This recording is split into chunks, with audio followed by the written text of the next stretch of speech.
हरे Krishna dear devotees. आज ऋत्विक और non Ritwik के बीच चली आ रही दशकों पुरानी जो डिस्कशन है, जो डिबेट है, आज वो खत्म होने वाली है।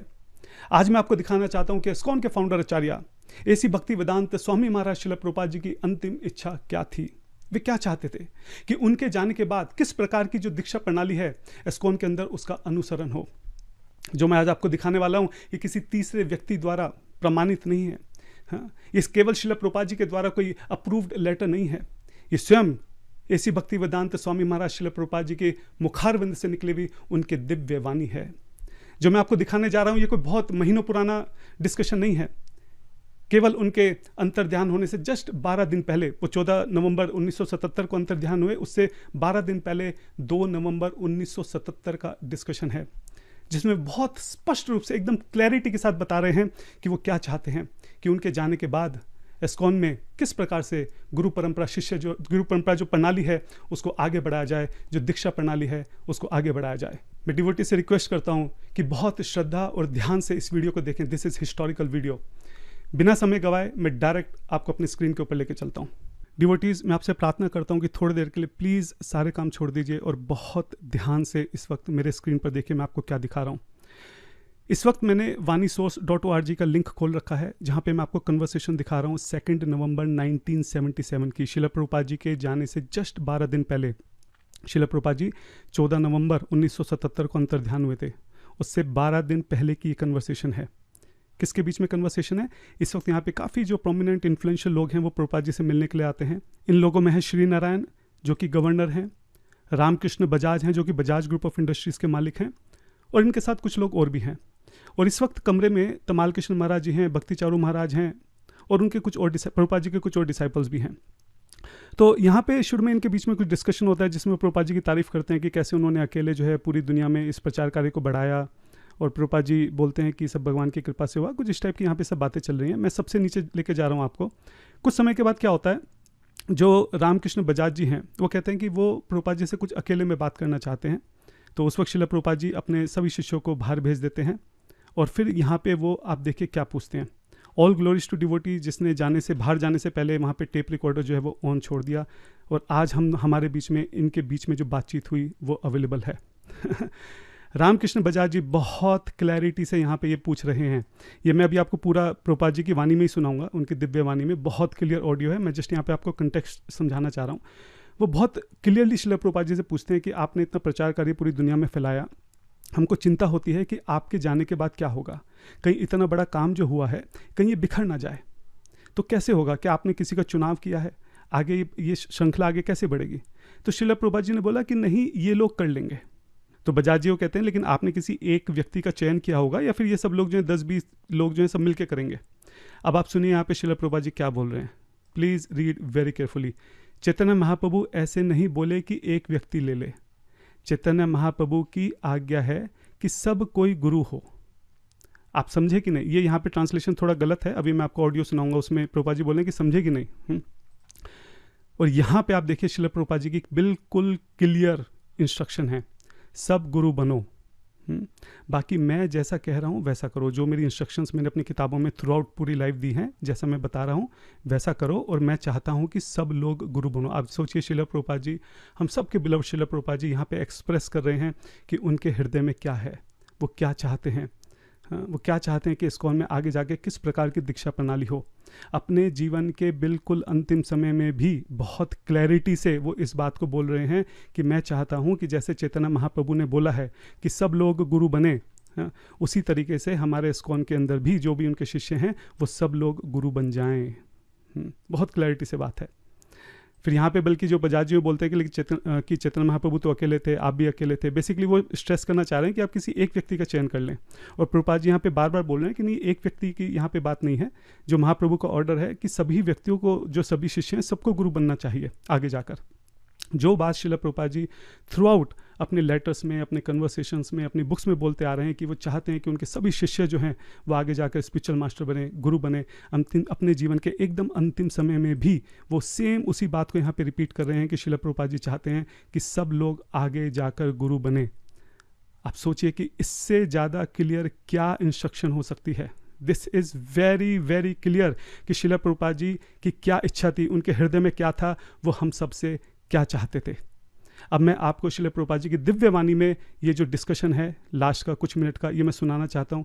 आप समझिए कि कितनी क्लैरिटी है, उनकी तबीयत इतनी ख़राब है, उस वक्त भी एकदम क्लैरिटी से वो बता रहे हैं कि वो क्या चाहते हैं।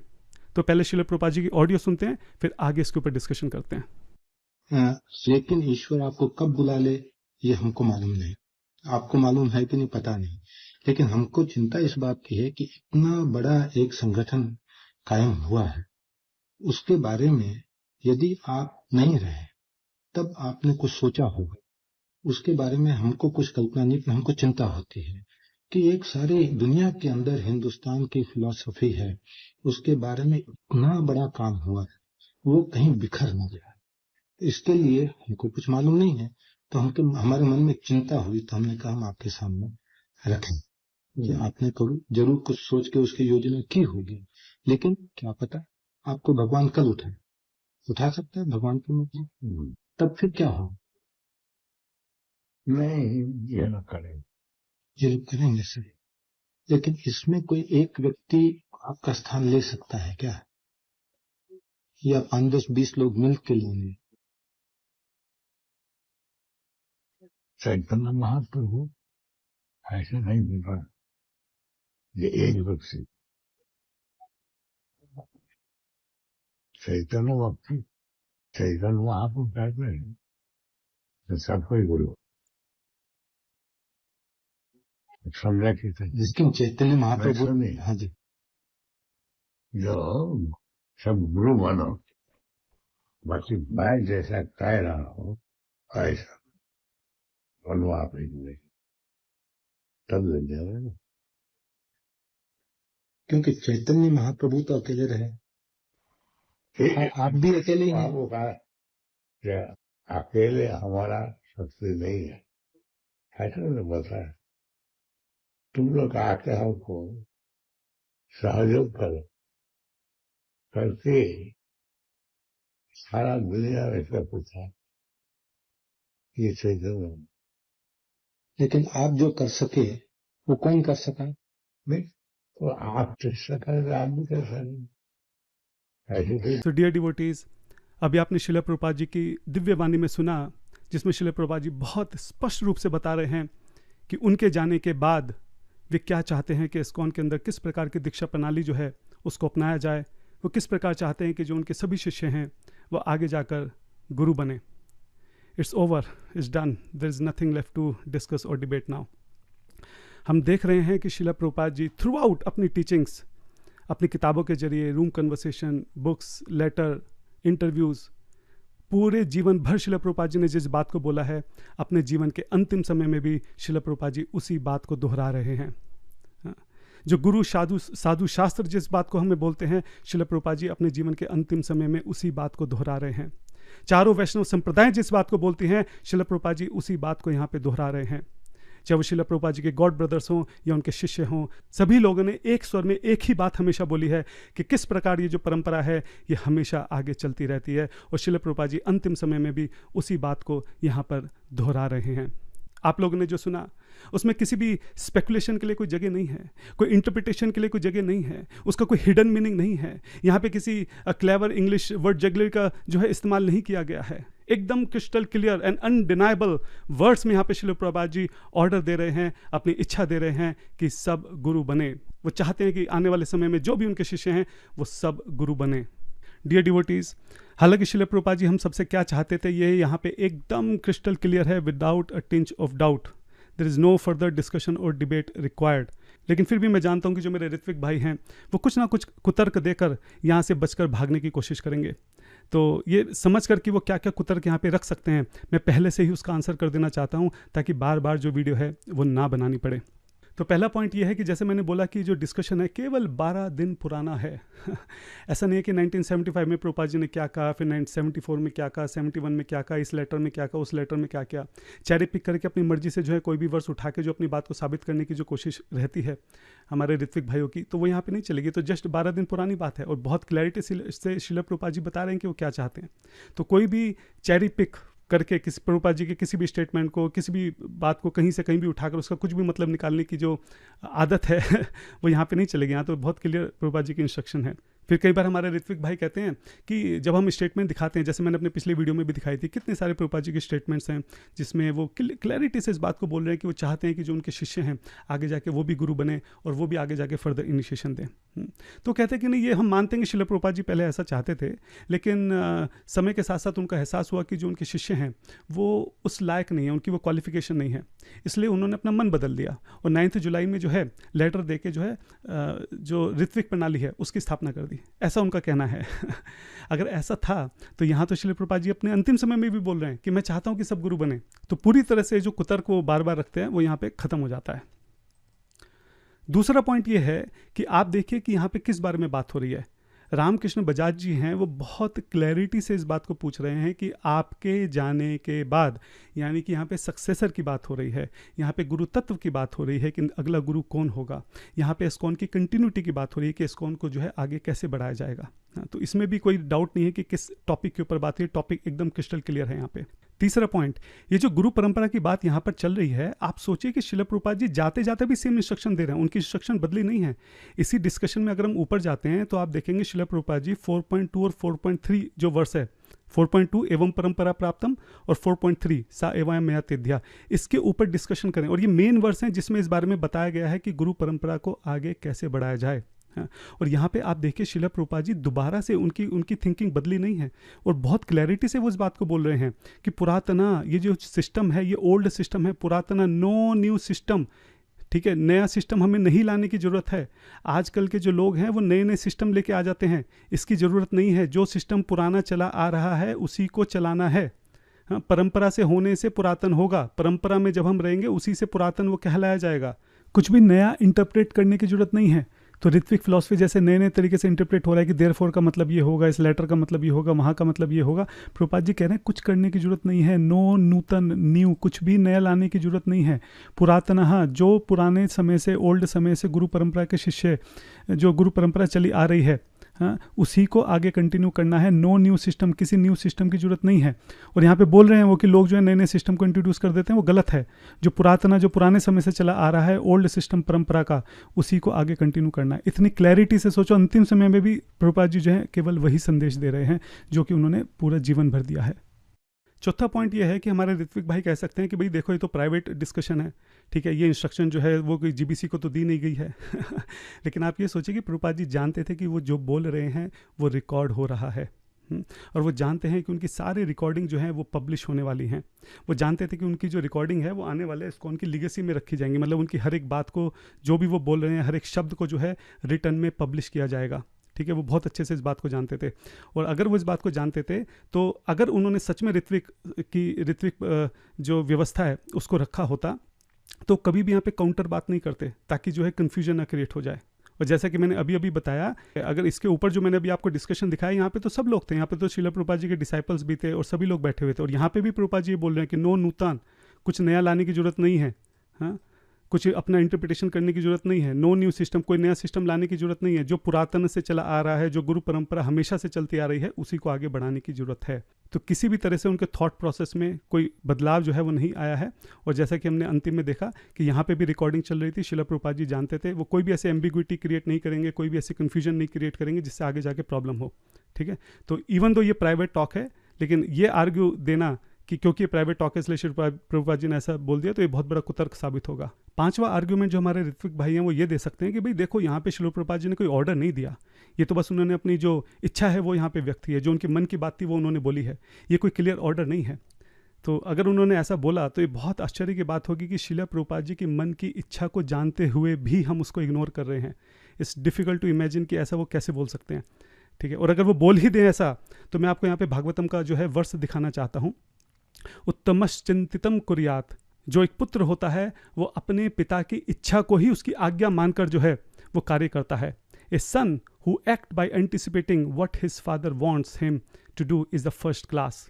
ठीक है, तो अगर हम श्रील प्रभुपाद जी को अपने पिता स्वरूप में देखते हैं, अपने आप को उनके पुत्र के स्वरूप में देखते हैं, हमें यहाँ पे साफ साफ पता चल रहा है कि उनकी क्या इच्छा है, उसी को उनकी आज्ञा मानकर हमको आगे बढ़ना चाहिए। छठा कुतर्क जो है हमारे ऋत्विक भाई ये दे सकते हैं कि यहाँ पे गुरु वर्ड यूज़ हुआ है। हमको नहीं पता कि यहाँ पे किस टाइप के गुरु वर्ड की बात हो रही है, शिक्षा गुरु की बात हो रही है, दीक्षा गुरु की बात हो रही है। ठीक है, तो आप ये समझिए कि यहाँ पे श्रील प्रभुपाद जी किससे बात कर रहे हैं? एक बाहर के व्यक्ति से बात कर रहे हैं, अपने किसी डिसाइपल से बात नहीं कर रहे हैं। हाँ, ये जो शिक्षा गुरु, दीक्षा गुरु, पदपतक्षक गुरु, ये सब इंटरनल टर्मिनोलॉजीज़ हैं जो प्रभुपाद जी के शिष्य समझते हैं, जो भक्त समझते हैं, लेकिन बाहर के लोगों को नहीं पता है सब। बाहर के लोगों के लिए गुरु का एक ही मतलब होता है कि जो दीक्षा देता है वही गुरु है। तो यहाँ पे क्योंकि वो बाहर के किसी व्यक्ति से बात कर रहे हैं, इसलिए यहाँ पे दीक्षा, शिक्षा या पदपतक्षक या कुछ भी और ऐसे बोलकर अननेसेसरी कन्फ्यूजन क्रिएट करने की जरूरत नहीं थी, और जरूरत थी नहीं कुछ भी बोलने की। गुरु का मतलब ही दीक्षा गुरु है, क्योंकि बाहर वाले उसको दीक्षा गुरु की तरह से ही समझते हैं। और नेक्स्ट पॉइंट ये है कि आप देखिए कि यहाँ पे कितना क्लैरिटी से श्रील प्रभुपाद जी बोल रहे हैं कि चैतन्य महाप्रभु ऐसे नहीं बोले कि एक व्यक्ति ले ले। एक व्यक्ति की बात तो देखो, सबसे पहली बात चैतन्य महाप्रभु का रेफरेंस दिया श्रील प्रभुपाद जी ने। चैतन्य महाप्रभु के रेफरेंस के ऊपर वो अपनी बात बोल रहे हैं कि जैसा चैतन्य महाप्रभु चाहते थे मैं भी वैसा ही करूंगा, मैं भी वैसे ही आगे बढ़ूंगा, मैं भी वैसी आज्ञा दूंगा। तो चैतन्य महाप्रभु के टाइम में ऋत्विक की तो कोई बात थी नहीं, तो ऋत्विक तो हट ही गया यहाँ से, मतलब ऋत्विक तो आउट ऑफ क्वेश्चन हो गया, उसके ऊपर तो डिस्कशन डिबेट कुछ है ही नहीं। मतलब ठीक है, अगर क्वेश्चन भी यहाँ पे उठता है तो वो केवल शिक्षा और दीक्षा गुरु के बीच में उठ सकता है। लेकिन ऋत्विक वाद जो है, ऋत्विक गुरु जो है, इस तरह के वर्ड जो है कंप्लीटली यहाँ पे रूल आउट हो जाते हैं, एक्सक्लूड हो जाते हैं। यहाँ पे बात ही करने की जरूरत नहीं है उसको, सिर्फ शिक्षा और दीक्षा गुरु को लेकर हम यहाँ पे बात कर रहे हैं। और वो भी बहुत क्लैरिटी से यहाँ पे प्रभुपाद जी बोल रहे हैं कि चैतन्य महाप्रभु ऐसे नहीं बोले कि एक व्यक्ति ले ले। एक व्यक्ति को तो, एक व्यक्ति के लिए तो कभी शिक्षा गुरु के कंटेक्स्ट में बात हो ही नहीं सकती। शिक्षा गुरु तो कोई भी बन सकता है। जो व्यक्ति अभी 2-3 महीने पहले जुड़ा है वो भी शिक्षा गुरु बन सकता है। शिक्षा तो कोई भी किसी को दे सकता है, उसमें कहने सुनने की जरूरत नहीं है। चैतन्य महाप्रभु की आज्ञा है कि सब कोई गुरु हो। तो सब कोई गुरु जो हैं वो तो ऑब्वियस सी बात है कि दीक्षा गुरु के बारे में बात हो रही है, शिक्षा गुरु तो है ही सब कोई गुरु, उसमें कहने और सुनने की तो जरूरत ही नहीं है।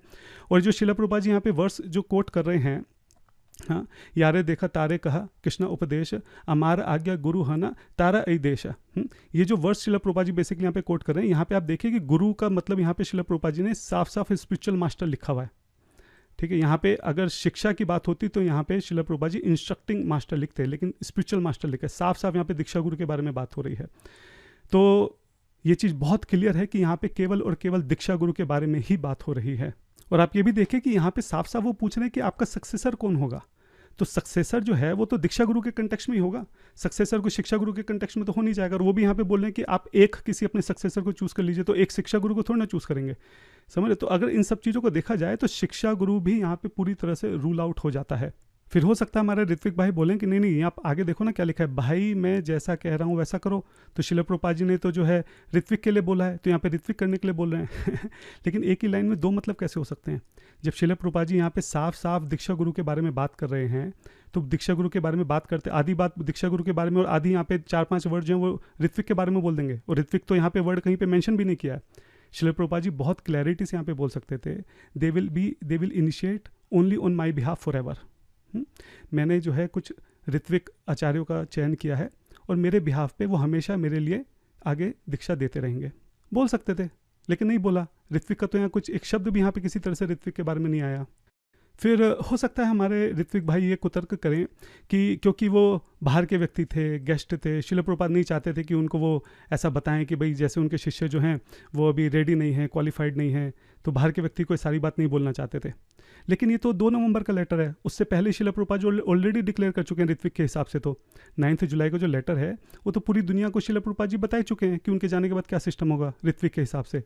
तो जब बता ही चुके हैं तो फिर यहाँ पे बताने में क्या दिक्कत है गेस्ट को, क्योंकि वो तो पहले ही डिक्लेयर कर चुके हैं। तो जो ये कुतर्क है ये भी यहाँ पे नहीं चलेगा। तो जो भी कुतर्क जो है हमारे ऋत्विक भाई मुझे लगता था दे सकते हैं, वो मैंने सब यहाँ पे क्लैरिफाई कर दिए हैं। कुछ नया कुतर्क लेके आएंगे तो उसको भी आगे क्लैरिफाई कर देंगे। लेकिन यहाँ पे इसके बाद अब कोई किसी तरह का डाउट, किसी तरह का क्वेश्चन, किसी तरह का डिस्कशन, डिबेट, किसी चीज़ की जरूरत नहीं है। एकदम क्रिस्टल क्लैरिटी से श्रील प्रभुपाद जी ने यहाँ पे जो अपनी डिज़ायर है वो हमारे सामने रख दी है कि उनके अंतर्ध्यान होने के बाद वो क्या चाहते हैं कि किस तरीके से दीक्षा प्रणाली आगे बढ़े। और जैसा कि मैंने बोला इसी डिस्कशन में ऊपर भी श्रील प्रभुपाद जी बार बार एक ही बात कर रहे हैं कि कोई नए सिस्टम की जरूरत नहीं है। जो लोग हैं वो नए सिस्टम इंट्रोड्यूस कर देते हैं, वो गलत है। हमको जो पुरातन है वही चाहिए, नो नूतन, किसी नई चीज़ की जरूरत नहीं है। तो ऋत्विक जैसे किसी भी नई चीज़ की जरूरत नहीं है। श्रील प्रभुपाद जी यहाँ पे भी बहुत क्लैरिटी से अभी अपने सभी डिसाइपल्स के साथ, अपने सभी गेस्ट के सामने जो है इस बात को बोल रहे हैं। और मैं आपको गारंटी से बात बोल रहा हूँ, हम जानते हैं कि अगस्त से नवंबर के बीच में कई सारी टेप्स जो हैं वो मिसिंग हो गई हैं। श्रील प्रभुपाद जी बार बार बोल रहे थे कि मैं ऑर्डर दूंगा कि तब तुम गुरु बनना, और वो ऑर्डर उन्होंने पक्के से दिया होगा, लेकिन समहाउ वो जो टेप है वो मिसिंग हो गई है।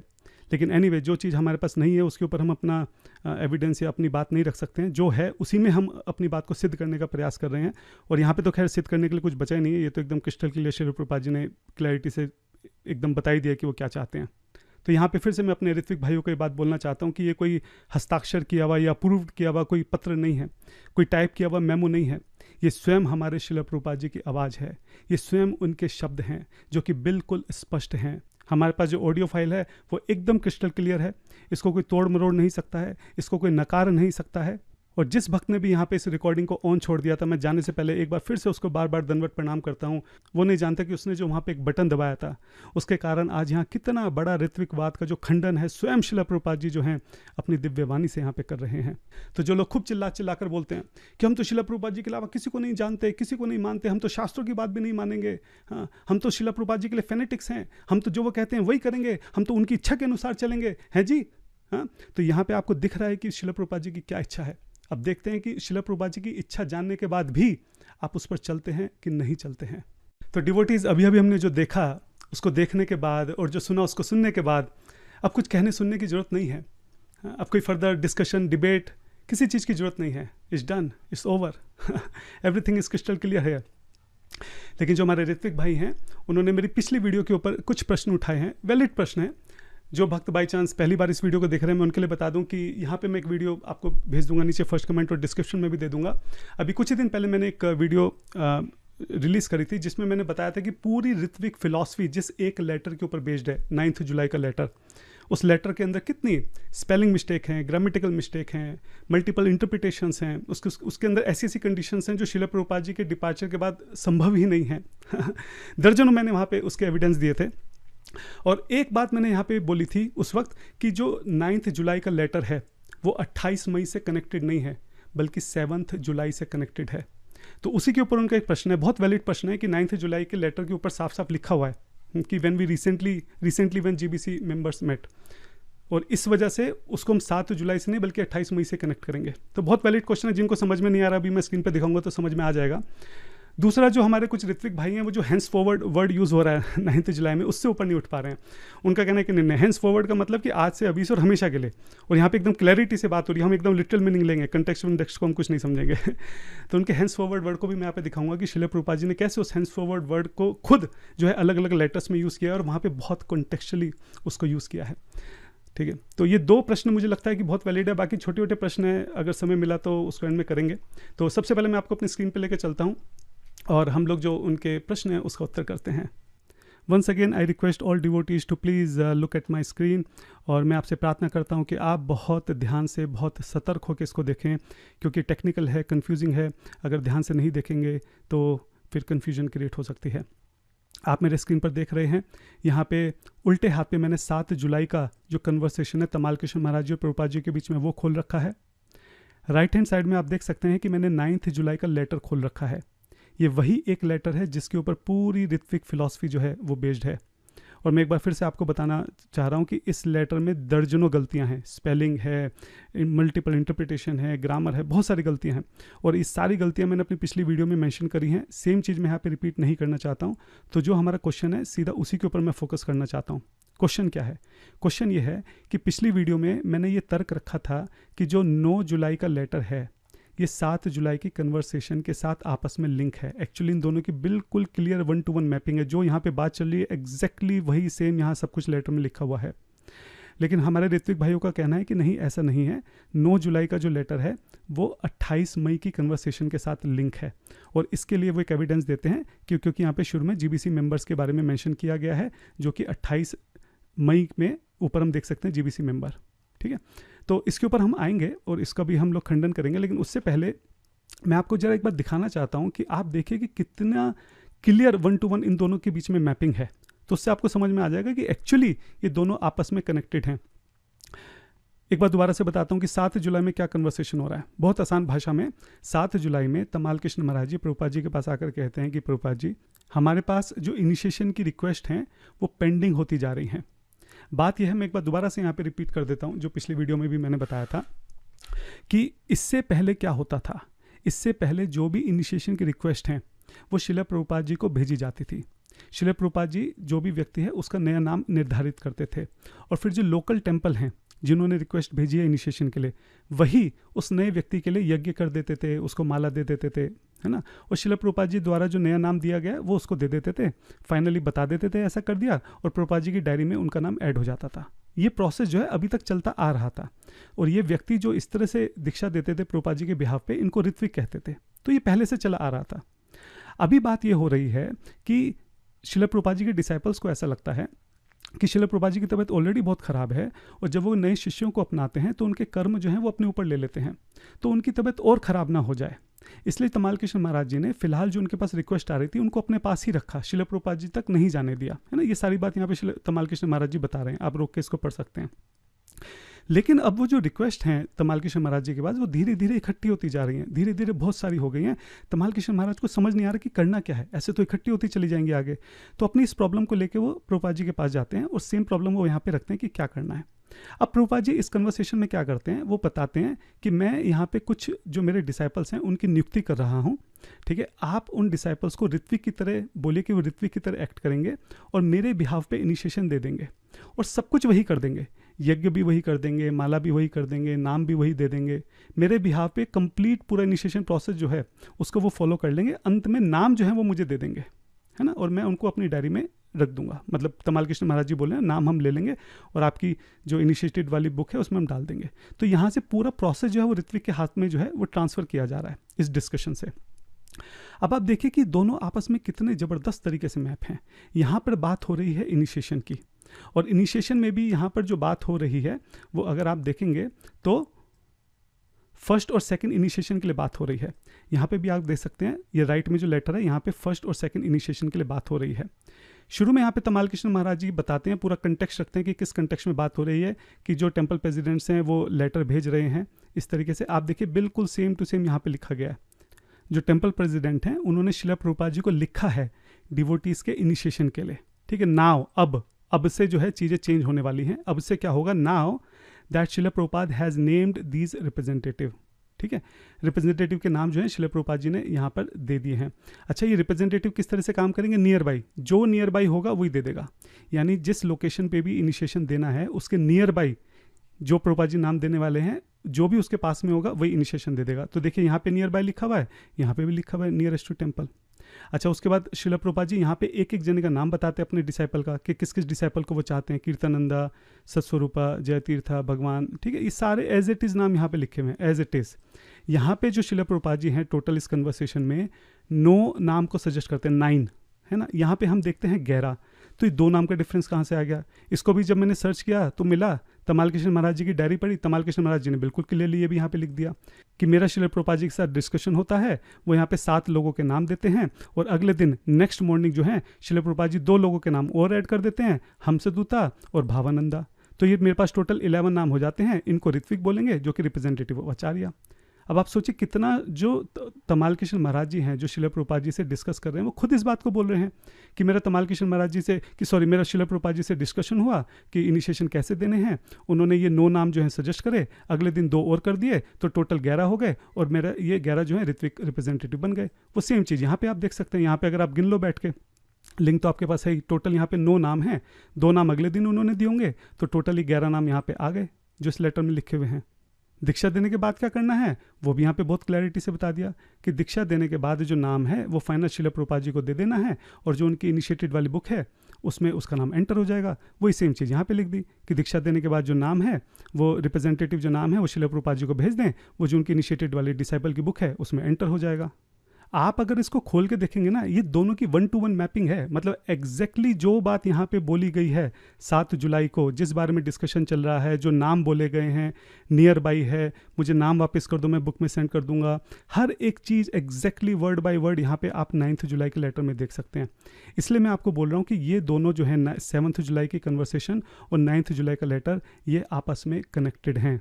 और जैसा कि मैंने आपको दिखाया, तमाल कृष्ण महाराज जी की बुक है, तमाल कृष्ण महाराज जी डायरी, ये मेरे पास वर्ड फॉर्मेट में है, बट इसका भी लिंक मैं नीचे डाल दूंगा, आप इसको खोल के पढ़ सकते हैं। तमाल कृष्ण महाराज जी स्वयं इस बात को बोल रहे हैं कि आज सुबह मेरी शिला प्रभुपाद जी से बात हुई, उन्होंने 9 नाम दिए, और नेक्स्ट दिन मेरी बात हुई तो शिला प्रभुपाद जी ने 2 नाम और दे दिए, ये 11 नाम हो गए, और इनको ऋत्विक रिप्रेजेंटेटिव बोल रहे हैं, क्लियरली बोल रहे हैं कि नेक्स्ट मॉर्निंग, दिस मॉर्निंग मतलब 7 तारीख, फिर नेक्स्ट मॉर्निंग बात हुई मतलब 8 तारीख, और उसके अगले दिन जो है ये 11 लेटर के साथ 11 डिवोटीज़ के साथ लेटर रिलीज हो गया। उसमें क्या कन्फ्यूज़न है? 7 जुलाई, 8 जुलाई और 9 जुलाई को लेटर है, बिल्कुल क्लियर है। तो जिसने शिला प्रभुपाद जी के साथ डिस्कशन किया यहाँ पे तमाल कृष्ण महाराज, और तमाल कृष्ण महाराज ने ही ये लेटर लिखा है अपनी किताब में भी, वो क्लियरली बोल रहे हैं कि 7 तारीख को मेरा डिस्कशन हुआ और उसके बाद 8 तारीख को 2 नाम और मिले और 9 तारीख को मैंने लेटर लिख दिया। तो ये मतलब बियॉन्ड डाउट है कि ये दोनों जो हैं आपस में कनेक्टेड हैं।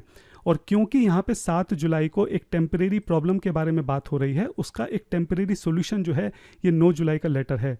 ये कोई इटर्नल लेटर नहीं है, ये कोई ऐसा लेटर नहीं है जिसके बल के ऊपर शिला प्रभुपाद जी जो है पूरी फिलॉसफी को चेंज करने वाले हैं, जो ये लोग क्लेम करते हैं। अब प्रश्न यहाँ पे उठता है, उनका प्रश्न ये है कि यहाँ पे साफ साफ लिखा हुआ है कि recently when all the GBC members were with the divine grace in Vrindavan Srila, ठीक है। तो ये कह रहे हैं कि यहाँ पे लिखा तो हुआ है कि जीबीसी मेंबर्स जब सारे मिलकर शिला प्रभुपाद जी से मिले वृंदावन में, ठीक है, लेकिन ये जो रूम कन्वर्सेशन है ये तो सिर्फ तमाल कृष्ण महाराज जी की है, तो इसमें सारे जीबीसी मेंबर तो है ही नहीं। सारे जीबीसी मेंबर तो यहाँ पर हैं, ये जो 28 मई का कन्वर्सेशन है, इसलिए ये जो लेटर है ये 28 मई के साथ कनेक्टेड है, ये पॉइंट है उनका। तो ऋत्विक भाइयों ने जो आर्ग्यूमेंट दिया ना, इससे बात समझ में आ रही है कि शायद वो ये ठीक से नहीं समझ पा रहे हैं कि ये जो हेडिंग यहाँ पे रखी गई है ये कैसे रखी गई है, ये हेडिंग यहाँ पे आई कैसे। तो जब वृंदावन में या कहीं पे भी जब जहाँ पे भी शिला प्रभुपाद जी थे, जो भी उनकी रिकॉर्डिंग्स होती थी वो लॉस एंजलिस भेजी जाती थी। लॉस एंजलिस जो था वो हेडक्वार्टर था, और वहाँ पे जब डिवोटीज़ हैं धीरे धीरे उसका जो है ट्रांसक्रिप्शन करते थे, और ये कई हफ्तों से महीनों से सालों तक में जाके हुआ है, ठीक है। तो अब जो डिवोटीज ट्रांसक्रिप्शन कर रहे हैं उनको नहीं पता कि इस दिन यहाँ पे जो डिस्कशन हुआ उसमें कौन था या कौन नहीं था। अगर ये जो डिस्कशन है ये पढ़ने के बाद उनको कुछ समझ में आता है तो वो उसकी हेडिंग डाल देते हैं, और अगर पढ़ने के बाद समझ में नहीं आता है तो सिंपल रूम कन्वर्सेशन या फिर ऐसा कुछ डाल देते हैं। जैसे कि अगर हम बाकी देखें ट्रांसक्रिप्ट, ठीक है, तो किसी एक पर्टिकुलर इंसान के साथ डिस्कशन हो रहा है, इसका नाम है तो यहाँ पे डाल दिया रूम कन्वर्सेशन विद एलाइस, ठीक है। कहीं नहीं समझ में आ रहा है तो ऐसे जनरल डाल दिया रूम कन्वर्सेशन, ठीक है। जहाँ समझ में आ रहा है वहाँ डाल दिया, जहाँ समझ में नहीं आ रहा है उसको जनरिक छोड़ दिया। तो अगर आप ये देखें जो 7 जुलाई का कन्वर्सेशन है ये तमाल कृष्ण महाराज जी और प्रभुपाद जी के बीच में हो रहा है फिलहाल यहाँ पे, ये कोई पूरी टेप नहीं है। अगर आप देखें जो उसकी पहली लाइन है इससे पहले भी डिस्कशन हुआ है, ये जो हमारे पास रिकॉर्डिंग है पूरी नहीं है। Everything was probably in their books, ये कुछ बात चल रही है यहाँ पे, तो पिछली रिकॉर्डिंग नहीं है। इसी तरह अगर हम अंत में आ जाएं यहाँ पे, okay shall I send the kirtana party Srila Prabhupada, यहाँ पे प्रश्न पूछ रहे हैं, आगे की रिकॉर्डिंग है नहीं कि शिला प्रभुपाद जी ने क्या कहा। तो जिसने इसका ट्रांसक्रिप्शन करा है उसको नहीं पता कि यहाँ पे कौन है, जीबीसी के मेंबर्स हैं, क्या है। उसके पास ये सिर्फ थोड़ी सी 10 मिनट की रिकॉर्डिंग है जिसमें तमाल कृष्ण महाराज जी और प्रभुपाद जी बात कर रहे हैं, इसलिए वो यहाँ पे लिख नहीं सकता है कि जीबीसी की रिकॉर्डिंग है क्या है। उसने सिंपल लिख दिया कि रूम कन्वर्सेशन, जिस डिवोटी ने भी ये ट्रांसक्राइब करा होगा। लेकिन हम इस बात को रूल आउट नहीं कर सकते कि इस डिस्कशन में तमाल कृष्ण महाराज जी के अलावा और भी जीबीसी के मेंबर्स रहे होंगे। दूसरी बात, उस वक्त जो जीबीसी के मेंबर्स थे वो वृंदावन में थे, और ऐसा नहीं है कि सिर्फ उनकी एक ही मीटिंग हुई शिला प्रभुपाद जी के साथ। अगर आप ये कन्वर्सेशन खोल के पढ़ेंगे जुलाई के अराउंड की, ठीक है, मई जून जुलाई, ये जो 3 महीने की आप कन्वर्सेशन खोल के पढ़ेंगे या फिर उसके बाद की भी, तो आप देखेंगे कि अलग अलग जीबीसी के मेंबर्स जो हैं वो अलग अलग बार शिला प्रभुपाद जी से मिले हैं। कई बार सब मिल के मिले हैं, कई बार उसमें से कुछ मिले, कई बार 2-3 मिले, 5-7 मिले, कई बार कोई एक ही मिला, इस टाइप से कन्वर्सेशंस हैं। थर्ड पॉइंट मैं ये बोलना चाह रहा हूँ कि आप देखिए यहाँ पे जो है रिसेंटली वर्ड का यूज़ हुआ है। रिसेंटली का मतलब अभी नज़दीक में, और जो कन्वर्सेशन आप बोल रहे हो 28 मई की, 28 मई और 9 जुलाई में तो लगभग 1.5 महीने का डिफरेंस है। ऐसा कैसे हो सकता है कि प्रभुपाद जी यहाँ पे कुछ चाह रहे हैं और 1.5 महीने तक उसके ऊपर एक्शन ही नहीं हुआ है। और यहाँ पे अगर आप देखें तो 7 जुलाई को प्रभुपाद जी से कुछ बात हो रही है, प्रभुपाद जी ने कुछ ऑर्डर दिया है, इमीडिएट उसके बाद जो है यहाँ पे उसका इंप्लीमेंटेशन हो गया, इसलिए यहाँ पे वर्ड लिखे गया रिसेंटली में जब जीबीसी मेंबर्स मिले थे। तो इस कन्वर्सेशन में भी जीबीसी मेंबर्स रहे होंगे, लेकिन क्योंकि हमारे पास ये पूरी कन्वर्सेशन नहीं है इसलिए उस बात को हम लोग पूरी तरह से साबित नहीं कर सकते, लेकिन उसको रूल आउट भी नहीं कर सकते। बहुत हाई प्रोबेबिलिटी है कि यहाँ पे भी जीबीसी मेंबर्स रहे होंगे। तो अगर हम रिसेंटली वर्ड को भी देखें तो इस चीज़ की हाई प्रोबेबिलिटी है कि जो रिसेंटली डिस्कशन हुआ है इससे रिलेटेड 7 जुलाई को, ये उसको पॉइंट आउट कर रहा है, ना कि भी 1.5 महीने पुराने डिस्कशन को। नेक्स्ट आर्गूमेंट मेरा ये है कि चलो अगर एक बार को मान लिया जाए कि जो 9 जुलाई का लेटर है वो 28 मई से कनेक्टेड है, ठीक है, मैं आपकी बात मान लेता हूँ। अब मेरा प्रश्न यहाँ पे ये उठता है, तो फिर 7 जुलाई का जो डिस्कशन है इसका क्या हुआ, इसका रिजल्ट कहाँ है, इसका एक्शन क्या हुआ। यहाँ पे एक डिस्कशन हो रहा है कि शिला प्रभुपाद जी इनिशियल नहीं दे पा रहे हैं और इस तरह से चयन होगा इन लोगों का, ये जो है ऋत्विक की तरह जो बिहेव करेंगे, जो भी करेंगे, क्या हुआ इसका फॉलोअप एक्शन कहाँ है। आगे के किसी भी कन्वर्सेशन में हमें इसका कुछ फॉलोअप एक्शन दिखता ही नहीं है सिवाय इसके 9 जुलाई लेटर के। तो अगर ये नहीं है तो फिर इसका कहाँ है, हमें वो बताना पड़ेगा। इसी तरह सेम आर्ग्यूमेंट यहाँ पे ये भी आता है कि अगर मान लो 28 मई का कन्वर्सेशन जो है 9 जुलाई के साथ कनेक्टेड है, तो फिर ये जो यहाँ पे डिटेल्स हैं कि ये जो 11 नाम दिए गए हैं कि नियर बाई, ठीक है, यहाँ पे नियरेस्ट टू द टेम्पल, नाम जो है वापस भेज देना प्रभुपाद जी की बुक में एंटर करने के लिए, पास्ट में टेम्पल प्रेसिडेंट्स ने लिखे, ये सब डिस्कशन कहाँ हुआ है। अगर मैं यहाँ पे ट्रांसक्रिप्शन में जाके देखता हूँ तो मुझे कहीं भी कोई ऐसी ट्रांसक्रिप्शन नहीं मिलती जहाँ पे इस तरह का डिस्कशन हुआ हो, जहाँ पे प्रभुपाद जी ने नाम बताए हों। उस वक्त जो थे सारे जीबीसी मेंबर्स जो थे वृंदावन में थे। हमारे पास अगस्त से आगे की कुछ जो ऑडियो फाइल्स हैं वो मिसिंग हैं, ठीक है, वो सबको पता है, लेकिन मई जून जुलाई के आसपास जो है ऑडियो फाइल्स मिसिंग नहीं है, और ये वही समय है जब जीबीसी मेंबर्स जो थे वृंदावन में थे। तो अगर ये रूम कन्वर्सेशन इन दोनों आपस में कनेक्टेड है, तो मेरा प्रश्न ये है कि ये डिस्कशन हुआ कहाँ, ये रिकॉर्डिंग कहाँ है। तमाल कृष्ण महाराज ने लेटर लिखा, अपने आप से तो लिख नहीं दिया होगा, श्रील प्रभुपाद जी के साथ डिस्कस किया होगा, डिस्कस करके नाम डिस्कस हुए होंगे, ये सारी डिटेल डिस्कस हुई होगी। वो डिस्कशन कहाँ है? इस लेटर से पहले, इस लेटर के अंदर जो डिटेल्स हैं उसको कहाँ डिस्कस किया गया, वो कन्वर्सेशन कहाँ है? कहीं पे भी वेदाबेस में नहीं है। तो जितना भी यहाँ पे जो डिस्कशन हो रहा है वो केवल और केवल 7 जुलाई का जो कन्वर्सेशन है वहीं पे डिस्कस किया गया है। तो ये संभव ही नहीं है कि जो 9 जुलाई का लेटर है वो 7 जुलाई के अलावा किसी भी और कन्वर्सेशन के साथ कनेक्टेड हो। और जैसा कि मैंने बोला कि 7 जुलाई में एक टेम्परेरी प्रॉब्लम के ऊपर चर्चा हो रही है, जिसका एक टेम्परेरी सोल्यूशन यहाँ पे श्रील प्रभुपाद जी सजेस्ट कर रहे हैं। इसलिए जो 9 जुलाई का लेटर है वो एक टेम्परेरी सोल्यूशन है टेम्परेरी प्रॉब्लम का। ये कोई इटर्नल मैंडेट नहीं है, ये कोई फिलॉसफिकल शिफ्ट नहीं है, ये कोई प्रोसेस चेंज होने के लिए इस लेटर को जो है नहीं लिखा गया है। और अगर कुछ नए डिवोटीज इस वीडियो को देख रहे हैं तो वो शायद तमाल कृष्ण महाराज को ठीक से जानते नहीं होंगे। तमाल कृष्ण महाराज जो थे वो श्रील प्रभुपाद जी के बहुत ही ज़्यादा करीबी थे। उनको राइट हैंड बोला जाता था श्रील प्रभुपाद जी का, यस मैन बोला जाता था श्रील प्रभुपाद जी का। इसलिए आप देखो श्रील प्रभुपाद जी यहाँ पे कितना कॉन्फिडेंस उनके ऊपर अपना दिखा रहे हैं। प्रभुपाद जी कह रहे हैं what ever you consider it is right, तुम कर दो, जो तुम्हारे सही लगे तुम वो कर दो। सोचो इतनी बड़ी बात यहाँ पे चल रही है कि ऐसे ऐसे ऋत्विक का सिलेक्शन हो रहा है, इतने सन्यासी का नाम दे रहे हैं, और वो तमाल कृष्ण महाराज जी के ऊपर छोड़ रहे हैं कि जो तुम्हें सही लगे वो कर दो। तो आप शायद तमाल कृष्ण महाराज जी को समझ नहीं रहे, आप सोच रहे हैं कि he is just another GBC. He was not just another GBC, he was the GBC, he was kind of head of GBC. वो अपने आप में एक पूरे जीबीसी थे, समझ रहे हैं। अगर हम यहाँ पे ट्रांसक्रिप्शन में जाके देखें, आप ये ट्रांसक्रिप्शन जरा खोल खोल के देखना, इसमें से 80 to 90% जो कन्वर्सेशन है वो उसमें तमाल कृष्ण महाराज जी हैं। He was the secretary of Prabhupada, he was the right man of Prabhupada, he was the GBC, ठीक है। तो उनको आप किसी जस्ट अन्य जीबीसी की तरह मत कंसीडर करो। और दूसरी बात यहाँ पे है कि इन्हीं तमाल कृष्ण महाराज की डायरी में ये बहुत क्लैरिटी से इस बात को लिख रहे हैं कि दिस मॉर्निंग, यानी कि 7 तारीख को, 7 जुलाई को प्रभुपाद जी ने मुझे नाम दिए। नेक्स्ट मॉर्निंग कब हो गई? 8 तारीख। नेक्स्ट मॉर्निंग को प्रभुपाद जी ने जो है ये मुझे बाकी के 2 नाम दिए, और उसके बाद मैंने इन 11 जो 11 नाम है, 11 डिवोटीज़ को, इनको ऋत्विक रिप्रेजेंटेटिव ऑफ आचार्य की तरह मैंने लेटर इशू कर दिया। तो जो खुद जिसका डिस्कशन है वो खुद बोल तो रहे हैं यहाँ पे साफ साफ, फिर क्या समझ में नहीं आ रहा, क्या दिक्कत हो रही है इस चीज़ को एक्सेप्ट करने में। तो मैं अपने ऋत्विक भाइयों से रिक्वेस्ट कर रहा हूँ कि जो मैंने यहाँ पे बताया है आप एक बार दोबारा सुनिए। ये टेक्निकल है, कंफ्यूजिंग है, नो डाउट इन दैट। 2 बार 3 बार सुनेंगे आपको समझ में आएगा।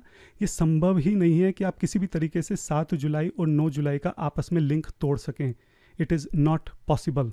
अगर आप ये लिंक तोड़ने की कोशिश करेंगे तो आपको बताना पड़ेगा कि 9 जुलाई के में ये जो डिस्कशन हुआ है इसकी डिटेल्स कहाँ पर हैं, किस कन्वर्सेशन में प्रभुपाद जी और तमाल कृष्ण महाराज जी के बीच में ये डिस्कशन हुआ और ये फाइनल हुआ, जो कि तमाल कृष्ण महाराज जी ने यहाँ पे लेटर रिलीज़ किया है। आपको बताना पड़ेगा कि 7 जुलाई में ये जो डिस्कशन हुआ है इसका एक्शन प्लान कहाँ है, क्या हुआ इसके बाद, तमाल कृष्ण महाराज जी ने एक्शन कहाँ लिया, क्या हुआ उसके बाद, वो भी आपको बताना पड़ेगा। और जिस तरीके से मैंने दिखाया कि ये दोनों आपस में 101 मैपिंग है, कोई छोटा बच्चा भी होगा 10वीं 12वीं का, उसको भी अगर हम दिखाएंगे वो भी कहेगा कि हाँ ये दोनों एक ही हैं, बिल्कुल ditto, word to word same बात एग्जैक्टली जो है 7 जुलाई में जो डिस्कशन हुआ है 9 जुलाई में वही यहाँ पे लिख दिया गया है। और मैं फिर से इस बात को कंक्लूड कर रहा हूँ कि 7 जुलाई जो है वो एक टेम्परेरी प्रॉब्लम के बारे में बात हो रही थी, जिसका टेम्परेरी सोल्यूशन जो है वो 9 जुलाई लेटर में है। तो अपने नेक्स्ट क्वेश्चन की तरफ चलते हैं। आप देख सकते हैं मैंने अपनी स्क्रीन पे 9 जुलाई 1977 का लेटर खोल रखा है, और इसमें हैंस फॉरवर्ड जो वर्ड है इससे रिलेटेड ये क्वेश्चन है। तो जैसा कि हमने पहले भी डिस्कस किया था कि ऋत्विक फिलॉसफी जो है पूरी तरीके से केवल ये एक जो लेटर है मोस्टली जो है इसके ऊपर बेस्ड है, और इस एक लेटर के अंदर भी अगर हम देखें तो हैंस फॉरवर्ड वर्ड जो है वो उनके लिए बहुत इंपॉर्टेंट है। इस एक वर्ड के ऊपर जो है पूरी फिलॉसफी बेस्ड है। सो हमारे ऋत्विक भाइयों का कहना है कि हैंस फॉरवर्ड वर्ड का हम यहाँ पे एकदम लिटरल मीनिंग लेंगे, डिक्शनरी वाला मीनिंग लेंगे, जिसका मतलब होता है कि आज से, अभी से और हमेशा के लिए, for the rest of eternity, अनंत समय के लिए। तो क्योंकि यहाँ पे हैंस फॉरवर्ड का मतलब हमेशा के लिए है, इसलिए ये जो लेटर दिया गया है इसमें जो ऋत्विक की बात की गई है वो केवल श्रीला प्रभुपाद जी के समय की बात नहीं है, बल्कि उनके डिपार्चर के बाद भी, उनके अंतर्ध्यान होने के बाद भी ये कंडीशन जो है, ये ऑर्डर जो है वो वैलिड रहेगा। ठीक है, ये ऋत्विक वालों का आर्गुमेंट है। और ये मैंने अपनी पिछली वीडियो में भी बताया था कि एक्चुअली अगर आप ध्यान से देखें, यहाँ पे हैंस फॉरवर्ड वर्ड जो है वो ऋत्विक्स के लिए है ही नहीं। सबसे पहली बात, हैंस फॉरवर्ड वर्ड जो है वो टेम्पल प्रेसिडेंट्स के लिए बोला गया है कि टेम्पल प्रेसिडेंट्स में हैंस फॉरवर्ड सेंड रिकमेंडेशन। ठीक है, जो टेम्पल प्रेसिडेंट हैं वो आगे से फर्स्ट और सेकंड इनिशिएशन जो है वो 11 रिप्रेजेंटेटिव्स को भेजेंगे। तो कायदे से यहाँ पे ये होना चाहिए था कि आज के बाद हमेशा से इनिशिएशन जो है वो ऋत्विक्स के द्वारा दिया जाएगा, हैंस फॉरवर्ड, मतलब इस तरह से एक लाइन होनी चाहिए थी। वो लाइन तक नहीं है, सबसे पहली बात।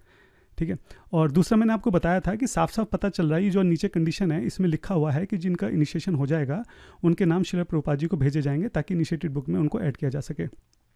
तो ऑब्वियसली बात है, ये श्रीला प्रभुपाद जी को कब कैसे भेजोगे तुम श्रीला प्रभुपाद जी के बाद? तो ये कंटेक्चुअल है, ये साफ साफ पता लग रहा है कि ये जो इंस्ट्रक्शन है वो श्रीला प्रभुपाद जी के समय के लिए दी गई है, क्योंकि ये इंस्ट्रक्शन जो इनवैलिड है, ये प्रभुपाद जी के डिपार्चर के बाद करना पॉसिबल ही नहीं है। तो एक लेटर में ऐसी कोई इंस्ट्रक्शन क्यों ऐड करेंगे जो कि श्रीला प्रभुपाद जी के बाद जाने के बाद पॉसिबल नहीं है? तो इसका मतलब हैंस फॉरवर्ड जो है वो इसलिए होगा कि जब तक श्रीला प्रभुपाद जी इस धरा पर हैं। लेकिन उनका कहना है कि नहीं हम वो सब नहीं मानेंगे, हम जो है इसका लिटरल मीनिंग लेंगे और वही मानेंगे, कंटेक्स्ट से हमको कोई मतलब नहीं है। यहाँ पे किस कंटेक्स्ट में बात हो रही है, जैसे मैंने बोला 7 और 9 जुलाई का आपस में, उससे किसी से कोई मतलब नहीं है। हम बस हम इस वर्ड को पकड़ के बैठेंगे और इसका हम डिक्शनरी मीनिंग लेके हम तो उसी से मानेंगे। ठीक है, उनका ऐसा कहना है। चलो ठीक है, अभी क्या है, मैं आपको एक और लेटर दिखाता हूँ यहाँ पे श्रीला प्रभुपाद जी का। ये लेटर है 23 मार्च 1971 का। आप देखिए यहाँ पे श्रीला प्रभुपाद जी भी हैंस फॉरवर्ड वर्ड यूज़ कर रहे हैं। ठीक है, क्या बात चल रही है यहाँ पे, वो अपने जो उनके शिष्य हैं चंदन आचार्य, उनको बता रहे हैं कुछ कि बीटीजी और जो भागवतम के कैंटोज हैं उसके प्रिंटिंग से रिलेटेड मैसेज है। प्रभुपाद जी कह रहे हैं कि आप जल्दी जल्दी प्रिंट कीजिए। ठीक है, सेकंड और थर्ड कैंटो को आप जल्दी से ख़त्म कीजिए। मैंने जो है फोर्थ कैंटो की ऑलरेडी जो है यहाँ पे स्टार्ट कर दिया है, एडिटिंग करना मैंने जो है दोबारा से इस रिकॉर्डिंग जो है वो मैंने यहाँ पे स्टार्ट कर दिया है ना, हैंस फॉरवर्ड। इसलिए अब आप क्या करिए, मैं आपको अब यह ध्यान से पढ़िए एक लाइन, ये आप henceforward I shall be supplying material for all cantos and you must do the rest, editing, layout, printing etc. मैं आपको सभी कैंटो का जो मटेरियल है जो मैं रिकॉर्ड कर रहा हूँ जो भी है वो मैं आपको प्रोवाइड करता रहूँगा। आप बचा हुआ सारा काम आप करते रहिए, एडिटिंग, लेआउट, प्रिंटिंग। अब आप मुझे बताइए कि यहाँ पे हैंस फॉरवर्ड जो है क्या उसका मतलब हमेशा के लिए माना जाए जो प्रभुपाद जी ने यूज़ किया है? मतलब क्या प्रभुपाद जो है for rest of the eternity, अनंत समय के लिए इन कैंटो का जो मटेरियल है वो सप्लाई करने वाले हैं और अनंत समय के लिए जो हमारे चंदन आचार्य हैं वो एडिटिंग, लेआउट, प्रिंटिंग करने वाले हैं?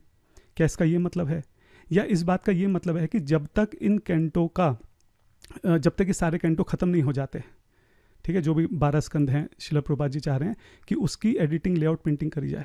आप बताइए कैसे इस वर्ड का मतलब यहाँ पे अनंत समय के लिए यूज़ हो सकता है? हाँ, श्रीला प्रभुपाद जी इस वर्ड को यहाँ पे कंटेक्चुअल यूज़ कर रहे हैं। और ये खाली एक लेटर नहीं है, आप हैंस फॉरवर्ड को जरा वेदाबेस में सर्च करिए, बहुत सारे लेटर मिलेंगे और बहुत सारी जगह श्रीला प्रभुपाद जी उसको कंटेक्स्ट में यूज़ कर रहे हैं। ये वीडियो ऑलरेडी बहुत लंबी हो गई है, इसलिए मैं और एग्जाम्पल नहीं दिखा रहा हूँ। किसी को दिक्कत होगी तो मैं एग्जाम्पल दिखा सकता हूँ या फिर मैं नीचे उनका और लिंक डाल सकता हूँ। कहने का मतलब है कि श्रीला प्रभुपाद जी खुद भी हैंस फॉरवर्ड वर्ड को कंटेक्चुअल यूज़ करते थे, है ना। पहली बात तो ये जो लेटर में हैंस फॉरवर्ड वर्ड है प्रभुपाद जी ने लिखा भी नहीं, ये तो तमाल कृष्ण महाराज जी ने लिखा है। वो बोल रहे हैं कि मैंने बाई चांस उस वर्ड को चूज़ कर लिया, लेकिन चलो जो भी है चूज़ कर भी लिया, इसका यहाँ पे सिर्फ और सिर्फ कंटेक्चुअल मतलब है। जो 7 जुलाई में टेम्परेरी प्रॉब्लम है उसका यहाँ पे टेम्परेरी सॉल्यूशन है। और इस सारी बात जो है श्रीला प्रभुपाद जी जब तक यहाँ पर हैं, धरती पर थे, तब तक के लिए हो रही है, जो कि इस लास्ट जो लाइन है उससे भी सिद्ध होती है। और हैंस फॉरवर्ड मतलब जो है वो एक कंटेक्चुअल कंटेक्स्ट में यहाँ पे जो है उसका एक तरह से यूज़ किया गया है। और ऐसा पहली बार नहीं हुआ, और भी बहुत सारे लेटर ऐसे हैं जिसमें श्रीला प्रभुपाद जी हैंस फॉरवर्ड को एक कंटेक्स्ट के रूप में जो है उसका इस्तेमाल करते हैं। तो हैंस फॉरवर्ड की प्रॉब्लम यहाँ पे ख़त्म हो जाती है। आज के बाद आप अपनी किसी भी वीडियो में ऐसा मत बोलिएगा कि जो हैंस फॉरवर्ड है वो तो हमेशा हमेशा के लिए है। ठीक है, हमने देख लिया है कि यहाँ पे हैंस फॉरवर्ड जो है वो सिर्फ एक कंटेक्स्ट के रूप में यूज़ किया गया है कि जब तक श्रीला प्रभुपाद इस धरा पर हैं तब तक ये इंस्ट्रक्शन जो है वो वैलिड है। तो ऋत्विक फिलॉसफी से संबंधित तो यही 2 मुख्य प्रश्न जो है मुझे दिखाई दिए थे ऋत्विक भाइयों की तरफ से, जिनका मैं ऑलरेडी उत्तर दे चुका हूँ कि कैसे 9 जुलाई का जो लेटर है वो 7 जुलाई से कनेक्टेड है और हैंस फॉरवर्ड का यहाँ पे क्या कंटेक्स्ट है। उसके अलावा 3-4 और छोटे छोटे प्रश्न हैं, मैं सोचूं इसको भी ले लेता हूँ, नहीं तो अलग से वीडियो बनानी पड़ेगी। तो अगर आप मेरे स्क्रीन पर देख रहे हैं, इस वक्त मैं यहाँ पे भगवद गीता, जो हमारी Bhagavad Gita as it is है श्रीला प्रभुपाद जी की, उसके इंट्रोडक्शन सेक्शन में हूँ। और यहाँ पे अगर हम बिल्कुल अंत में जाएंगे तो हम देखेंगे यहाँ पे हमारे आचार्यों के नाम दिए गए हैं। तो ऋत्विक भाइयों का प्रश्न है कि यहाँ पे हमारे 33वें आचार्य क्यों नहीं हैं? ये हमने शिला प्रभुपाद जी को यहाँ पे रोक ही क्यों दिया? 33, 34, हमारे तो यहाँ हंड्रेड्स ऑफ गुरुज हैं, तो उन सबके नाम क्यों नहीं है, या फिर किसी का भी नाम क्यों नहीं है यहाँ पे? इसका मतलब हम भी ऋत्विक को मानते हैं। अब ये सच में थोड़ा बच्चे वाला क्वेश्चन था, इतना अच्छा क्वेश्चन नहीं था, लेकिन मुझे सरप्राइज़ हुआ कि और भी कई लोगों ने प्रश्न पूछना शुरू कर दिया, तो मैं यहाँ पे इसको क्लैरिफाई कर देता हूँ। हम जानते हैं कि ये जो आचार्यों के नाम यहाँ पे दिए गए हैं, ये एक्चुअली शिक्षा गुरु हैं, शिक्षा प्रणाली है, ये दीक्षा नहीं है। हाँ, हम जानते हैं भक्ति सिद्धांत सरस्वती महाराज ने हमको ये लिस्ट दी थी, और हम ये भी जानते हैं भक्ति विनोद ठाकुर महाराज के जो गुरु हैं वो जगन्नाथ दास बाबा जी नहीं थे, विपिन बिहारी जी थे। इसी तरह गौरकिशोर दास बाबा जी के गुरु भी भक्ति विनोद ठाकुर नहीं थे। ठीक है, तो ये शिक्षा प्रणाली है, तो दीक्षा नहीं है। ऐसा जरूरी नहीं है कि शिला प्रभुपाद जी के जो डिसाइपल हैं उनका नाम यहाँ पे ऐड किया जाए। ठीक है, दूसरी बात, अगर आप थोड़ा जीबीसी रिजोल्यूशन देखें तो शिला प्रभुपाद जी के इस्कॉन के अंदर बहुत स्पेशल पोजीशन है। Srila Prabhupada ji is not just any other acharya in the parampara. ठीक है, शिला प्रभुपाद जी जो हैं वो हमारे फाउंडर आचार्य हैं, वो हमारे प्रोमिनेंट शिक्षा गुरु हैं। इसका अर्थ ये है कि जब तक इस्कॉन रहेगा तब तक भक्ति वेदांत स्वामी महाराज शिला प्रभुपाद जी ही हमारे शिक्षा गुरु रहेंगे। इसके आगे किसी के भी नाम की जरूरत नहीं है। शिला प्रभुपाद जी की जो किताबें हैं वही बेसिस रहेंगी। शिला प्रभुपाद जी के जो डिसाइपल्स हैं या जो उनके डिसाइपल्स हैं या आने वाली जितनी भी जनरेशन्स हैं, वो हमेशा शिला प्रभुपाद जी की किताबों को ही अपना बेस बनाकर वहीं से शिक्षा ग्रहण करेंगे और उसी शिक्षा का आगे प्रचार करेंगे। प्रभुपाद जी के द्वारा दी गई जो इंस्ट्रक्शंस हैं आगे सब उन्हीं का पालन करेंगे। फॉर एग्जांपल प्रभुपाद जी ने बोला 16 माला करनी है तो 16 ही करनी है। ऐसा नहीं कि आने वाले आचार्य कोई ऐसे होंगे जो 16 को 12 कर देंगे या 16 को 20 कर देंगे। 4 नियम जो दिए हैं, जो फॉर्मेट शिला प्रभुपाद जी ने दिया है, आने वाले 10,000 साल तक वही हमेशा फॉलो होगा। इसको कोई चेंज नहीं कर सकता है इस्कॉन के अंदर। शिला प्रभुपाद जी की, जैसे मैंने बोला कि प्रोमिनेंट पोजीशन है आज भी और हमेशा के लिए। शिला प्रभुपाद जी जो हैं वो इस्कॉन के प्रोमिनेंट आचार्य रहेंगे, इसलिए उनका नाम जो यहाँ पे लिखा गया है ये अंतिम नाम है। इसके आगे जो है यहाँ पे किसी का नाम लिखने की आवश्यकता नहीं है। अगला प्रश्न जो है वो यहाँ पे 9 जुलाई का जो लेटर है, इसमें शिला प्रभुपाद जी के सिग्नेचर से संबंधित है। अपनी पिछली वीडियो में मैंने इस बारे में कुछ बोला था और मुझे ऐसा लगता है कि शायद मेरी बात को ठीक से समझा नहीं गया, या यूँ कह लो कि मैं शायद अपनी बात को ठीक से समझा नहीं पाया। तो मैं दोबारा से इस पॉइंट को यहाँ पे बोल देता हूँ कि ये जो लेटर है ये तमाल कृष्ण गोस्वामी महाराज जी के द्वारा लिखा गया है। ये लेटर उन्हीं का है, इसलिए अंत में आप देखेंगे तमाल कृष्ण गोस्वामी महाराज जी के ही यहाँ पे सिग्नेचर हैं। यहाँ इस लेटर को अप्रूव्ड जो है वो प्रभुपाद जी से कराया गया है और वहाँ पे प्रभुपाद जी के सिग्नेचर हैं। मैं मानता हूँ इस बात को, लेकिन मैं पॉइंट ये बोलना चाह रहा था, ये सिग्नेचर होने या ना होने से इस लेटर की ऑथेंटिसिटी पे कोई फ़र्क नहीं पड़ता। ये लेटर जो है पूरी तरीके से ऑथेंटिक है। अगर यहाँ प्रभुपाद जी के सिग्नेचर नहीं भी होते तो भी ऑथेंटिक है, और है तो भी ऑथेंटिक है। मैं पॉइंट जो है इस लेटर की ऑथेंटिसिटी के ऊपर नहीं उठा रहा हूँ, मैं पॉइंट जो है इस लेटर की इंपॉर्टेंस के ऊपर उठा रहा हूँ। मेरा जो मेन पॉइंट था, जो इथोस था, वो इस बात के ऊपर था कि अगर ये लेटर इतना इंपॉर्टेंट था तो शिला प्रभुपाद जी को अपने हाथ से लिखना चाहिए था। अगर वो अपने हाथ से नहीं लिख पा रहे थे तो उनको डिक्टेट कम से कम करना चाहिए था, और डिक्टेट करके कायदे से यहाँ जो मेन सिग्नेचर हैं वो शिला प्रभुपाद जी को करने चाहिए थे कि ये जो इंस्ट्रक्शन है वो शिला प्रभुपाद जी की तरफ से जा रही हैं। जबकि ऐसा नहीं हुआ। शिला प्रभुपाद जी ने इसकी भी जरूरत नहीं समझी। तमाल कृष्ण महाराज जी ने इस लेटर को लिखा, उन्होंने ही साइन किए, यहाँ पे उन्हीं के ही साइन है, और वो बोलते हैं कि मैंने बाद में अप्रूव्ड करा लिया भक्ति वेदांत महाराज जी से, ताकि उनकी बात को बल मिल सके, ताकि बाकी सब जीबीसी और पूरी दुनिया में जो भी टेम्पल प्रेसिडेंट्स हैं वो उनकी बात को सीरियसली लें। मतलब वो बिना साइन कराए भी काम चल सकता था, लेकिन उन्होंने केवल करा लिया साइन कि चलो ठीक है, उनकी बात को लोग सीरियसली लेंगे। लेकिन एक्चुअली में अगर ये इतनी इंपॉर्टेंट इंस्ट्रक्शन होती, यहाँ पे शिला प्रभुपाद जी अगले 10,000 साल के लिए पूरा प्रोसेस बदलने वाले थे, तो वो खुद इस लेटर को डिक्टेट करते, और ये जो मेन साइन है यहाँ पे वो शिला प्रभुपाद जी के होते। आई होप मैंने अपनी बात को यहाँ पे क्लैरिटी से रख दिया है कि लेटर की ऑथेंटिसिटी के ऊपर प्रश्न नहीं है, लेटर की इंपॉर्टेंस के ऊपर जो है वो प्रश्न है। उसके बाद अगर आप मेरा स्क्रीन देख रहे हैं तो हरे कृष्णा संगा ग्रुप के अंदर ये एक छोटे प्रभु जी हैं, मेरे छोटे भाई, इन्होंने अति उत्साह में आकर यहाँ पे एकदम वीडियो बना दिया कि किस तरीके से जो टेप्स हैं उनको जो है जला दिया गया, हटा दिया गया, वो मिस हो गई हैं, और टेप जो हैं वो ऑल्टर्ड हो गई हैं। और उन्होंने बोल दिया कि 28 मई का जो कन्वर्सेशन है यहाँ पे, उसमें जो ग्रैंड डिसाइपल वर्ड यूज़ हुआ है, ये ग्रैंड डिसाइपल वर्ड जो है ये बाद में ऐड किया गया है। ये जो ग्रैंड डिसाइपल वर्ड आप देख रहे हैं ना अपने स्क्रीन पे, ये बाद में ऐड कर दिया, ये पहले नहीं था। इस तरह के क्लेम्स, बड़े बड़े क्लेम्स जो हैं उन्होंने यहाँ पे आके कर दिए। तो पहले मैं ग्रैंड डिसाइपल वर्ड को यहाँ पे इसी का एक बार जवाब दे देता हूँ। तो ये जो टेप है इसमें कोई दो राय नहीं है कि थोड़ा कंट्रोवर्शियल है। इस टेप के साथ एडिटिंग हुई है और इसके कई सारे अलग अलग वर्जन हैं। एक्चुअली इसके 8 अलग अलग वर्जन हैं जिसमें थोड़े थोड़े से चेंजेस हैं। तो अगर मैं आपको अपनी स्क्रीन पे दिखाऊं तो आप ये देख सकते हैं एक्सेल शीट, ठीक है। इस एक्सेल शीट में इसके जो 8 अलग अलग वर्जन हैं इस टेप के, वो दिए गए हैं, ठीक है। और अगर आप देखें यहाँ पे ग्रैंड डिसाइपल, जो प्रभु जी ने यहाँ पे क्लेम किया है कि ग्रैंड डिसाइपल वर्ड को ऐड किया गया है, एक्चुअली में आप कोई भी इसमें अगर वर्जन उठा के देख लेंगे तो ग्रैंड डिसाइपल वर्ड हर एक वर्जन में मिलेगा। आप ये देख रहे हैं यहाँ पे, ये 8 अलग अलग वर्जन है, 8 वर्जन के अंदर ग्रैंड डिसाइपल है। यहाँ पे भी ग्रैंड डिसाइपल है, यहाँ पे भी ग्रैंड डिसाइपल है। ग्रैंड डिसाइपल थोड़ा अलग अलग करके है, लेकिन ग्रैंड डिसाइपल है, ठीक है। कन्फ्यूजन जो है ग्रैंड डिसाइपल से पहले जो वर्ड आया है ही और ही इज़, उसमें कन्फ्यूजन है। कहीं पे ही इज़ लिखा हुआ है, कहीं पे हिज लिखा हुआ है, ठीक है। लेकिन ग्रैंड डिसाइपल वर्ड जो है उसमें कहीं कोई, उसमें 8 टेप में वो चीज़ बराबर है। दूसरी बात, जो लास्ट वाली लाइन है डिसाइपल ऑफ माई डिसाइपल, ठीक है, रेगुलर गुरु, ये भी सारी टेप्स के अंदर बराबर है। जो इस लाइन का जो लास्ट वर्ड है दैट्स इट, ठीक है, इसमें थोड़ा कहीं छेड़खानी दिखती है, कहीं जगह दैट्स इट है, कहीं पे जस्ट सी है, इस टाइप से करके है। लेकिन जो मेन लाइन है that's it, sorry that's all, he becomes disciple of my disciple, ये जो 8 वर्जन है इस टेप के, 8 के अंदर बराबर है। तो हमारा जो मेन आर्ग्यूमेंट है कि श्रील प्रभुपाद जी ने जो वर्ड यूज़ किया है disciple of my disciple, grand disciple, चाहे आप इस टेप का कोई भी वर्जन उठा के देख लो, वो सबके अंदर यहाँ पे दिया हुआ है। अब बात करते हैं मिसिंग टेप्स के बारे में। तो ये जो पूरा प्रोसेस डिफाइन है कि कैसे श्रील प्रभुपाद जी की जो दिव्य वाणी है, कैसे उसको रिकॉर्ड किया जाए, कैसे उसको प्रिजर्व किया जाए, और बाद में कैसे उसको ट्रांसलेट किया जाए, ट्रांसक्राइब किया जाए, ये पूरा प्रोसेस जो है श्रील तमाल कृष्ण गोस्वामी महाराज जी ने इसको डिफाइन किया था। तो होता ये था कि जो रिकॉर्डिंग होती थी, महाराज जी प्रयास करते थे कि श्रील प्रभुपाद जब भी कुछ बोलें तो वो रिकॉर्ड हो, और इन रिकॉर्डेड जो कैसेट्स हैं, इन कैसेट्स को यहाँ से जो है लॉस एंजलिस भेजा जाता था, और लॉस एंजलिस में जो है फिर वहाँ पे धीरे धीरे आने वाले कुछ हफ्तों में, महीनों में, सालों में धीरे धीरे उसको जो है फिर ट्रांसक्राइब किया गया था। तो श्रील प्रभुपाद जी की लास्ट की जो कुछ टेप्स हैं, अगस्त, सितंबर, अक्टूबर, नवंबर, ये जो लास्ट की 3-4 महीनों की जो टेप्स हैं, इसमें कुछ टेप्स मिसिंग हैं। और उसका कारण ये है कि जब इन टेप्स को जो है लॉस एंजलिस भेजा गया, उसके बाद जो श्रील प्रभुपाद जी हैं वो डिसअपेयर हो गए। तो जो लॉस एंजलिस के जो भक्त लोग हैं वो बहुत विरह महसूस कर रहे थे, वो जानना चाहते थे कि आखिरी दिनों में क्या हुआ।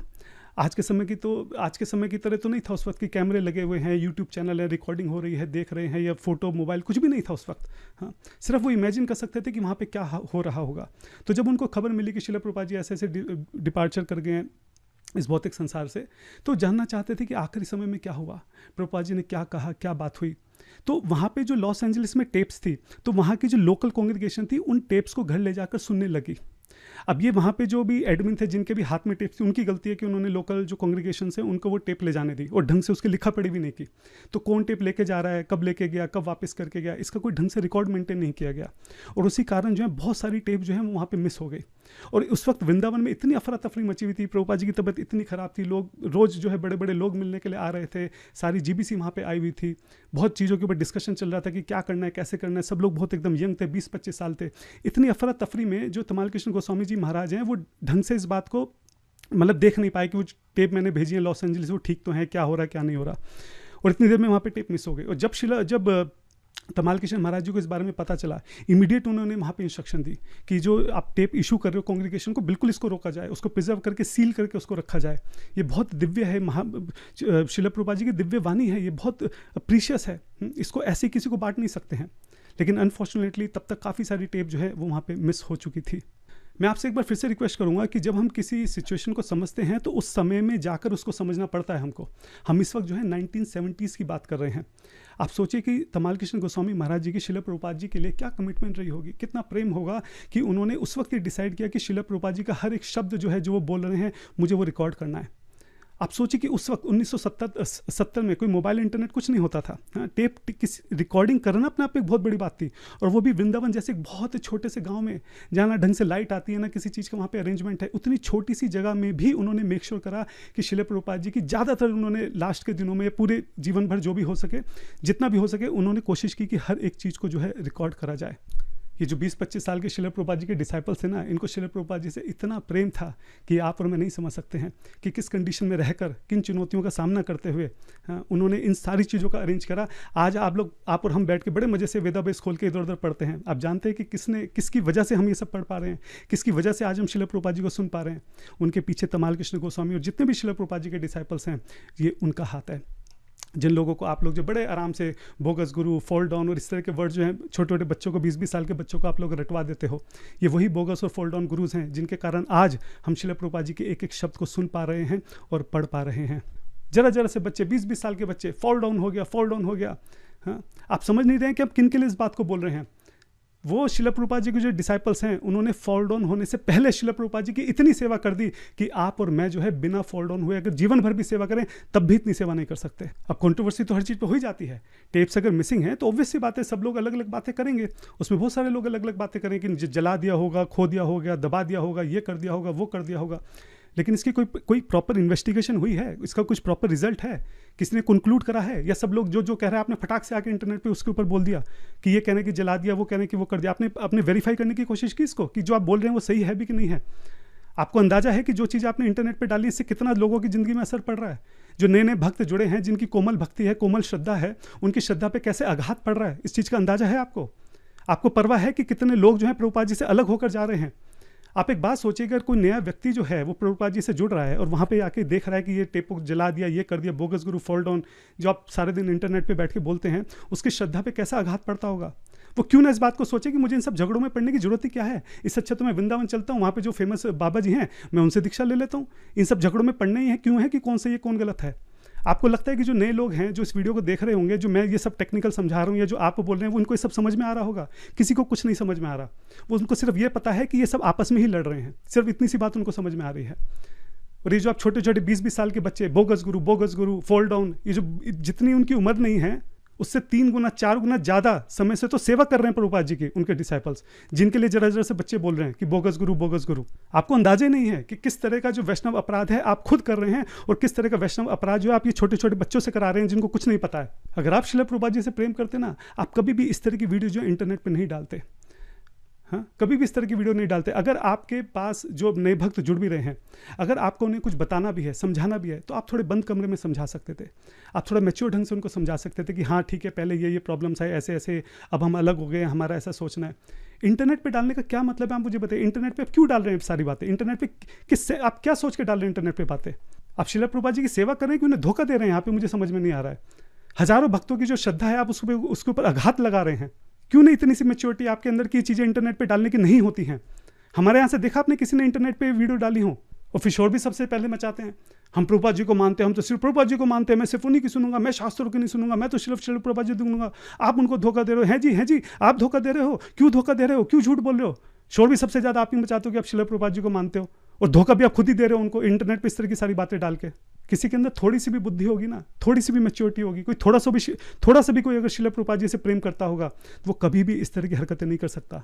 और रही बात ऋत्विक फिलॉसफी की, मैंने आपको साफ साफ दिखाई दिया यहाँ पे कि 2 नवंबर को बिल्कुल अंतिम समय में श्रील प्रभुपाद जी की क्या इच्छा थी, बहुत क्लियरली वो उस चीज़ को एक्सप्रेस कर रहे हैं।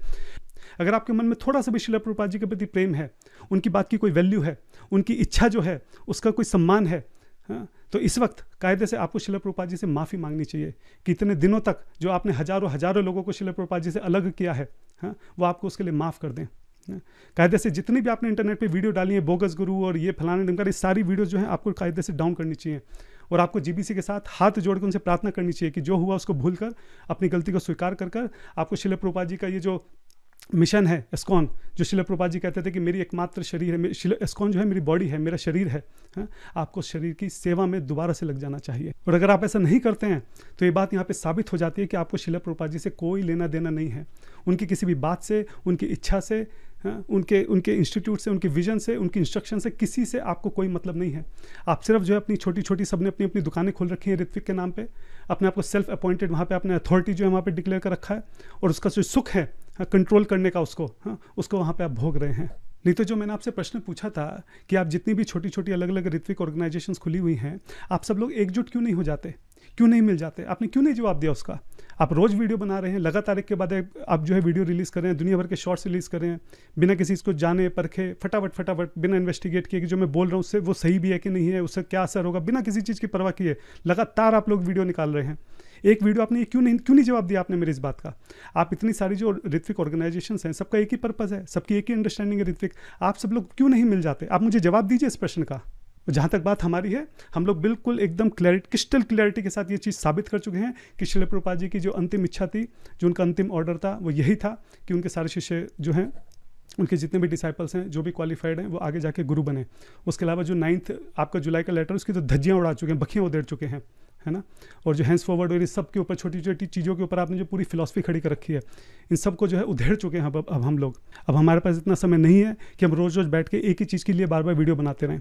तो ये हमारी अंतिम वीडियो है। कोई बहुत ही इंपॉर्टेंट क्वेश्चन आया, कुछ आया किसी डिवोटी का, तो हम एड्रेस करेंगे, नहीं तो हमारे पास अपनी बहुत सेवा साधना है। हमारे पास इतना समय नहीं है कि हम यहाँ पे इंटरनेट पर बैठ के फिजूल की जो है सेम चीज़ों को जो है बार बार रिपीट करते रहें और लोगों को धोखा देते रहें और लोगों को श्रील प्रभुपाद जी से अलग करते रहें। सभी वैष्णव को मैं यहाँ पे प्रणाम करता हूँ। अगर मेरे इस पूरे वीडियो में किसी के हृदय को ठेस पहुँची हो तो उसको भी मैं उससे क्षमा प्रार्थी हूँ। वांछाकल्पतरुभ्यश्च कृपा सिंधु भैवच पतितनाम पावनेभ्यो वैष्णवेभ्यो नमो नमः। श्रील प्रभुपाद की जय। हरे कृष्णा।